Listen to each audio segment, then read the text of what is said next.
শুনো, তুমি রিয়া নামের কোনো মেয়েকে এসএমএস দিছো? হ্যাঁ। তুমি আবার তাকে আই লাভ ইউ বলছো, হ্যাঁ। আবার আই মিস ইউ বলছো। হ্যাঁ বলেছি। তুমি বলছো ওকে নিয়ে আবার ডেটে যাবা। আরে হ্যাঁ বাবা বলেছি, কারণ এটা তোমার ফেক আইডি, এটা আমি জানি। এটা আমার ফেক আইডি না। আরে পূজা, এমন করছো কেন? আমরা কি এখনো প্র্যাঙ্ক খেলার বয়স আছে? সত্যি বলতেছি এটা আমার ফেক আইডি না। কি বলতেছো? হ্যাঁ। ভগবান, আমি এত বড় পাপ করে ফেলেছি, এখন কি হবে?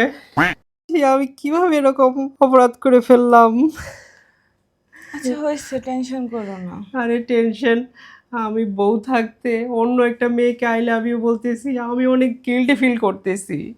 আচ্ছা থাক, এখন গিল্ট ফিল করতে হবে না। তুমি একটা কাজ করো, এই রিয়াকে ব্লক করে দাও, আর নেক্সট টাইম এমন কোনো ডাউট হলে আমাকে জিজ্ঞেস করবা, ঠিক আছে? হ্যাঁ ঠিক আছে, তুমি আমাকে কিছুক্ষণের জন্য একা ছেড়ে দাও। আচ্ছা তুমি টেনশন করো না এটা নিয়ে।